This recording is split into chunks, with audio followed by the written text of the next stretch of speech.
Hey friends, it's that time again. Kenny Jahng here with the Church Tech podcast. And on Church Tech Today, we basically are nerding out in this season, exploring all the different use cases of AI. AI has been such a tremendous blessing for church leaders that are diving into it. And today is going to be very practical, I think, and eye-opening to a lot of pastors and leaders that are listening in today. I've got Matt Cook on the line here, CEO of Aberdeen Broadcast Services. Matt, welcome to the show. How are you doing? I'm great. Thank you, Kenny. Thanks for having me today. Before we dive right in, can you just share with us, for people who may not know Aberdeen, what does Aberdeen do for churches today? And just a sentence or two about what is your role and in the history of Aberdeen? Absolutely. Well, we are 25th year of doing business, and we started off as a closed captioning company, so access in that sense, but really for broadcast. So we've been in the broadcast world for TV and all kinds of other broadcasts as we go today. But really, what we're moving into is more of the AI realm with the accessibility, which now has allowed us to do closed captioning more quickly, as well as more affordably in many cases, along with translations and voice dubs now, what we're offering to churches. So we're seeing a lot of churches add this to their services, where they're able to access languages that they weren't able to before. It was just cost prohibitive. Yes, I love it. I love it. I want to zoom out a little bit because you have experience in the tech world for decades here. And pastors are constantly being told about, like, here's the new technology, here's the latest thing. But a lot of pastors listening, they basically wonder, like, is this going to actually help me grow the church and strengthen my community? Or is just a shiny object? Is it the latest gadget? From where you sit, leading a tech company that serves churches all over the place at scale, what do you think the biggest opportunity is here right now with AI in general, right? Wherever AI is the talk of the town. Yeah. What's your take on it? Where is AI opening up opportunities for ministry right now in general? Well, yeah, it's a great question, and I try to put myself in the role of a pastor to say, what would it be like if I were running the church? And one of the things that I think is the biggest thing is to make use of their entire library of content that they have today. So if you can make use of your content, pull it all into a central system, maybe your own LLM, you want to control everything yourself, you now can be able to break this content up, make little clips, do things in warp speed compared to what you're able to do, and as well as consolidate it, make it, you can just use it in so many different ways.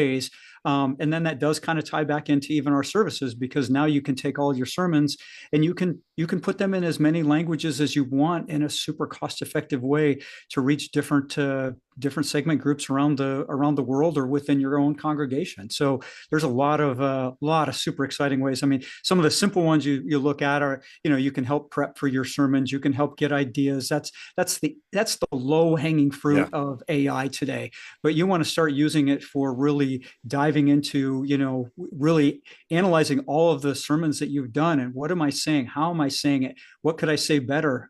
Those are super exciting. I love it. Now, you mentioned translation. I think a lot of people think about AI translation as one of the first tip of the sword areas where AI might be able to help. But especially in terms of the services, I think there's an overlooked issue that you probably can speak into, and that most pastors probably don't realize how many people are just sitting there in front of them on a Sunday after Sunday basis that are just struggling to fully engage with the service, right? And it's not on a language translation basis, but even in the native language that you're speaking and preaching on a regular basis on Sunday.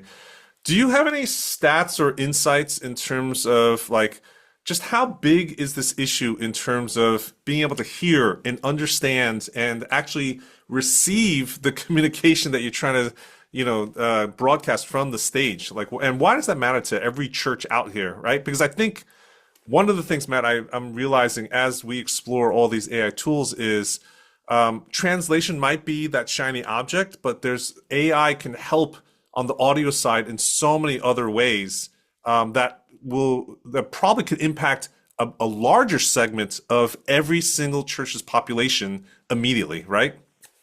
100%. And we've obviously been on the captioning side for 25 years and telling churches. And we've done captioning for churches for 25 years with our live writers, ones that have had the resources to be able to do that. And we've got tons of stories about people that, the sermon, they get to they literally get to, so to speak, hear, but they read the sermon for the first time, and it opens their eyes where they were sitting there, Yeah. so to speak, in the dark or in the silent. But from a standpoint today, from where we were 25 years ago to today, it's amazing that there's about 50% of the population uses captions on a regular basis Yes. for their consuming video. So if you realize that number, it seems ridiculous that you wouldn't add captions to your church service. And to do that, and I've got a couple of surveys that we've referenced in the past, but Preply is one that did a survey.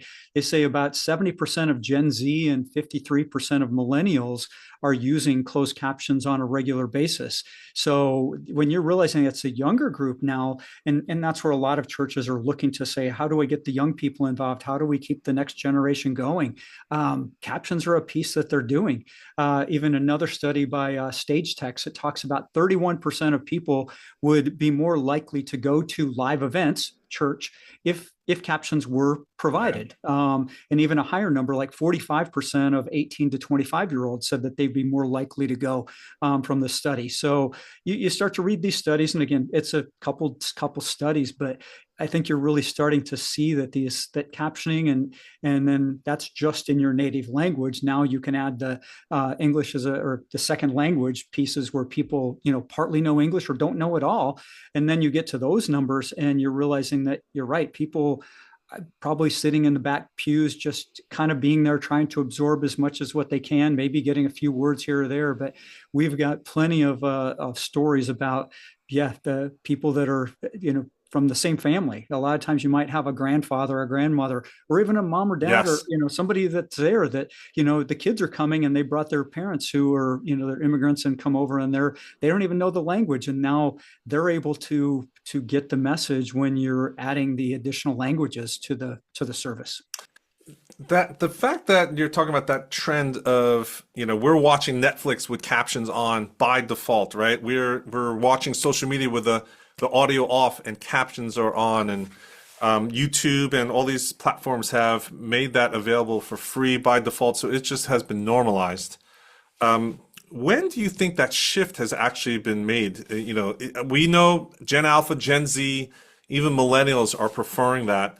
Is it the millennial generation that actually saw that cultural shift of looking for captions in terms of as part of the experience and not just because they're hard of hearing or it's not an accessibility issue, right?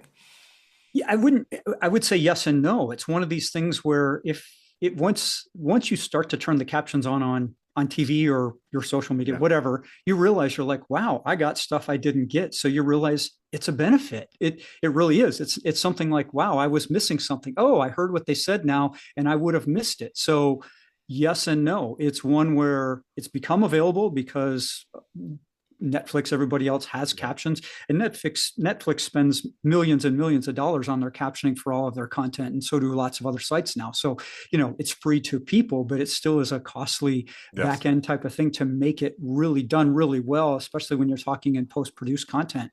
But the idea that it has become part of the norm, I think it's a multiple thing. That it's one, because it's become available and then people realized how much it benefits them. So is there some of that accessibility in there when it's a benefit? Yeah, I think so. That's awesome. And I think the other mindset shift, I would say most leaders, when I talk to them about captioning type of and translation tools, is they think about it first with all their produced content that they've published already, right? Their sermon archive and all the things that they have, on their hard drive. But applying it to live environments, I think, is where it really shines. That we now have the ability to make that affordable to pretty much every church out there, to be able to provide captions on your live environments, not just post-production.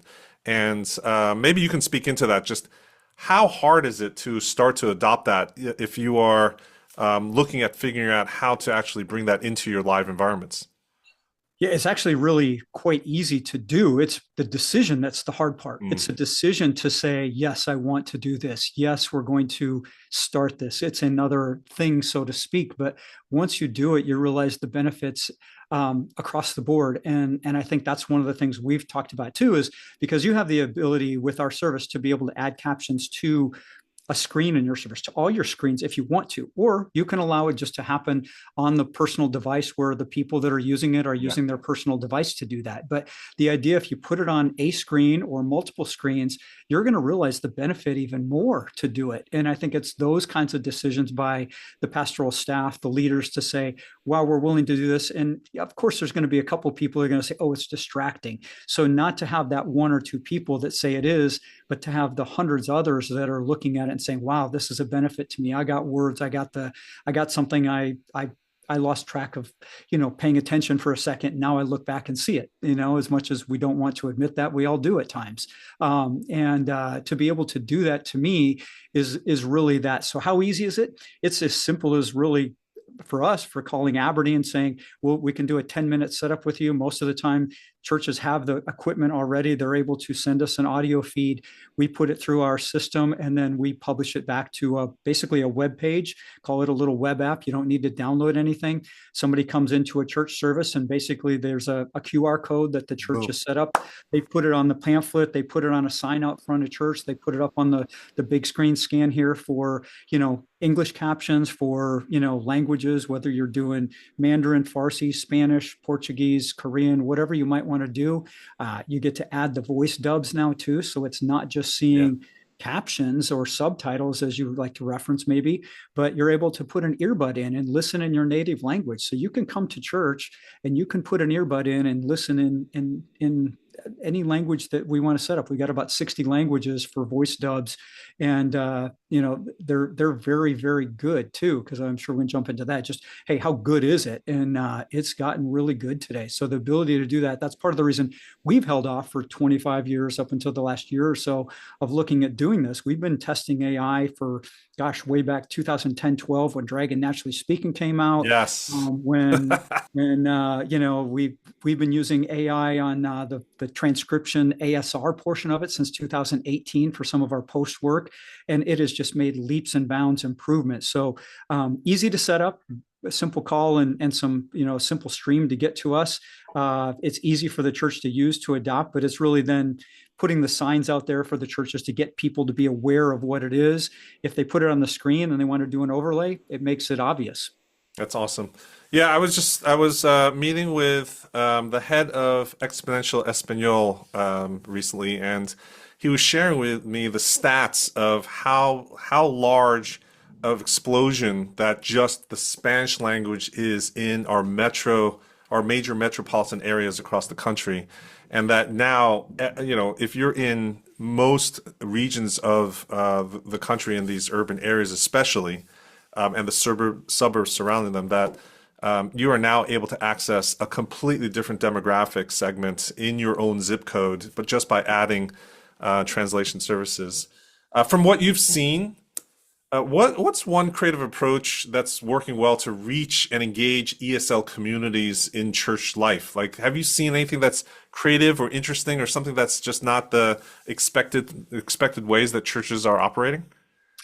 Yeah, beyond what we're talking about here, I mean, obviously, once you do this, you've kind of committed to it. So that's a big part of it. I go to Saddleback Church, so obviously a pretty big church out here in Southern California, and they do 4 or 5 different languages for their different services, but they've also taken it now to their other campuses. So expanding beyond that, they do it for Celebrate Recovery. So you've got your other events. So it starts to be beyond just the normal service that you're doing. You're able to do more and more. I think what we've seen even with TV is some of the TV ministries that have added a language over time, they realize they start to build up, and nothing happens right away. So I think that's the big thing too. Clearly, you might get a great story week number 1. Somebody might come, jumping up and down in tears which those are amazing, right? But now it's that continual service that you provide to, now people are really part of the community. They get involved and they're able to say, wow, I can be part of something I wasn't able to be part of before. So I think the idea of doing that is really, I think it's that long-term commitment to it. As you start to grow your audience in that maybe other language, you're going to continue to add more and more pieces to it. You're going to end up having people that are part of it. You're going to, maybe publish things in other languages. You might have things along those ways. So it's pretty amazing to see, again, go back to the TV ministries to realize some of these TV ministries have grown, thousands, tens of thousands audiences because they just started and they thought they'd try it. And all of a sudden, wow, it kind of took off for them. And they've got a huge population that follow them in Latin America for Spanish, in particular. I love that. Now, when I'm speaking to conference goers, when I'm presenting and I'm demonstrating some of this AI translation stuff, one of the Q&A type of questions that typically come up consistently, and I'm sure you've heard it, is the pastors and the leaders I'm meeting that are saying that, look, Spanish isn't Spanish isn't Spanish, right? Like there's different dialects, there's different countries that speak Spanish, for example. And translation can really depend on the region and the context. And we've seen, I think anyone that's used Google Translate over the years has just seen how rough that can be. Can you just speak into like how accurate is translation today? Like, and how long is it going to be before it's really indistinguishable from human to human live translation? Yeah. Well, it's getting pretty close today in some of the stuff we're doing. And I can tell you, we've got 30 some churches we've already signed up, and many of them are doing Spanish already. But first of all, we've tested it at first ourselves to make sure we have a level of saying what's good enough to be able to put our name on it. We've done professional translation, professional voiceover dubs for years with our post-produced broadcast work. So the level that we've typically come to expect in a post-produced thing is that perfect level. What do you do with live? We do live with translators, with individuals, and we've been doing that for a while too. So trying to get the right version of Spanish is, yes, an important feature. We have some different options within our software to do somewhat different versions, but typically, you have a generalized Latin America approach to Spanish for the U.S. And I can give you an example of one of our post translators. We had them listen to a demo that we did, or live. We were doing a live demo, and they listened and they kept their headphones on, and you could just see their eyes going. And they took the headphones off and they said, "Wow." They could not believe that it was AI, a generated voice. Yes. Their comments were that it was as good or better than the human interpreters that they had seen. So I can't promise that every time, AI and different people, different things. But what I can tell you is that if you look at it logically, I'm an engineer, so I'm like, okay, we've been doing this testing for a while. One of the things we've tested was the speech recognition. So the ASR is the first piece, just with English. And we did some benchmarking, and we're looking at some of the single speaker, no background noise. You're getting 98, 99% accuracy on a contextual accuracy standpoint. So you miss a comma, you miss an S or an ED. Those are not typically big deals. You're not missing words, and AI picks up the words exceptionally well. So if you're starting with an English transcript that is that good, you're now able to translate to a different language that much better. Add AI into the translation process as well. The translations are way better than what they were 2 or 3 years ago. And now you've got voice dubs that are indistinguishable from the human, and you've got all this inflection and everything else now where you've got live voice dubs able to mimic sports broadcasts where you've got people doing soccer and it's goal, and the additional language is goal and golazo, and so it's pretty crazy how fast AI is changing, and that exponential growth and what we're seeing and how it's being applied to the translations, to the voice dubs, to those types of things where it's becoming exceptionally good right now. Different languages, the more obscure languages are not quite there yet. Spanish is very, very good. It's exciting to hear all of that. Now, a lot of pastors might assume this is only for the big churches with the big budgets, and like Saddleback you're talking about, or North Point, or Life Church, like all the big media teams with the big budgets. How small of a church can actually use these AI-powered systems to translate and to provide captions in a meaningful way? And what do you think the typical decision tree is? Is it for a church that may not have that many ESL families in their midst? Is it still worth it for the Gen Z and the millennials that are looking for captions, or the hearing impaired who that really do rely on that? What does that decision tree look like? At what point do you say, as a church, we should really seriously look into this, take the risk of trying it out? And yeah, I think that first question I think is really important. Is how small of a church can actually use these AI translation and captioning services? Yeah, good question. Well, we have the broad range from small to large.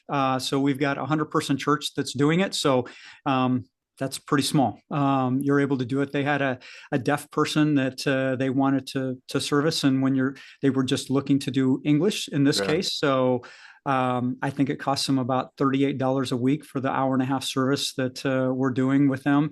And the cool or exciting, godly part about the whole thing is they were doing it for a few weeks, and the deaf person they were serving brought another friend or two to church that it did. And you're like, didn't even know, And I mean, yeah, you're going to say, oh, it was one or two people. Okay, well then add the other languages, add other things. It's that part that it's kind of there, but you're not. It's kind of, I guess, hidden, so to speak. And then you realize, obviously, the Bible calls us to service everyone as a pastoral team, to things like that, and especially that somebody that might not be able to hear, right? That's got to be one of the most calling things to be able to do. And for as easy as it is to do today, again, to me, it seems kind of crazy that you wouldn't at least do the English side of things.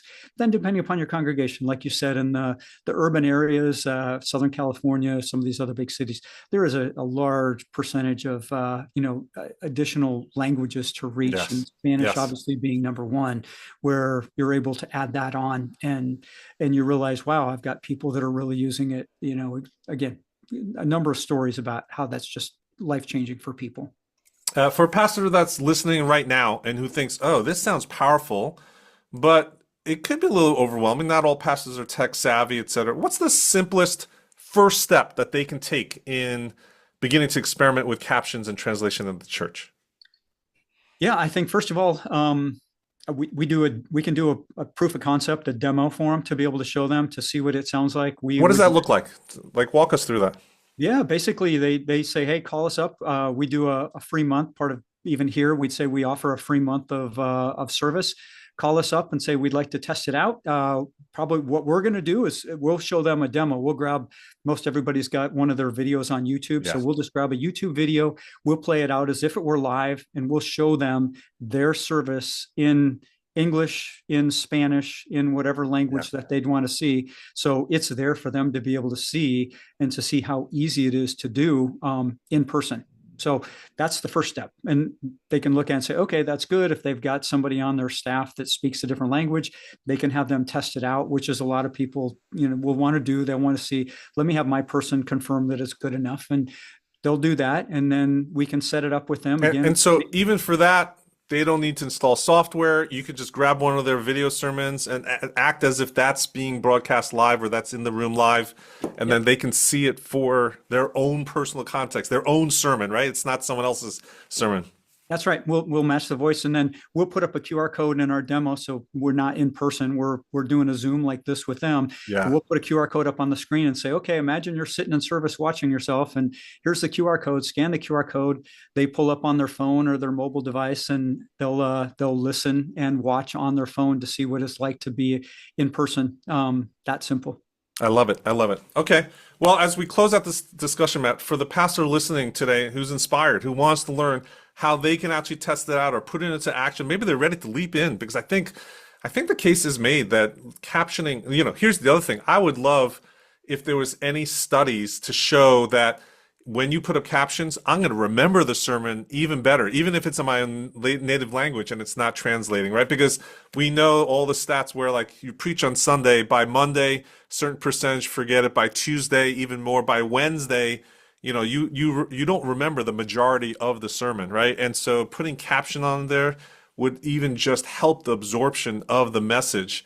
If someone's willing to really dive in right now, what's the best way that they can connect with you and the team at Aberdeen to explore this? Because I think this is exciting.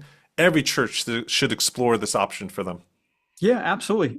You can go to our website. That's easiest. If people want to go there and keep it simple, they can go to our website, which is aberdeen.io, aberdeen.io. You can give us a call. We pick up the phone here. We've got a whole team of people. So 949-858-4463. So those are probably the best ways to be able to do it. They could send us an email too. Send us an email at sales@aberdeen.io. So any one of those ways. But if you go to our website, you're able to see some of the examples that we put on there.